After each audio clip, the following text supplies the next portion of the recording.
যখন কোনো বান্দা সূরা ফাতিহার একটা করে আয়াত বলে আলহামদুলিল্লাহি রাব্বিল আলামিন, সঙ্গে সঙ্গে আল্লাহ জবাব দিয়ে বলেন হামিদানি আবদি, বান্দা তুই আমার প্রশংসা করলি।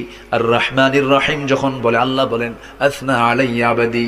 মালিক ইয়াউমিদ্দিন যখন বলে আল্লাহ বলেন মাজ্জাদানি আবদি।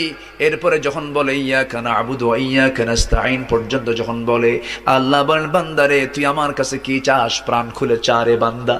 ইহদিনাস সিরাতাল মুস্তাকিম থেকে শুরু করে নিয়া ওয়ালাদ-দাল্লিন পর্যন্ত যখন বান্দা বলে তখন আল্লাহ বলেন বান্দা নামাজের মধ্যে এমন প্রেমের খেলা খেললি বান্দা, তুই যা চাইলি সব আমি আল্লাহ কবুল করলাম। ওই বান্দা যখন রুকুতে যায় আল্লাহ তখন অস্থির হন।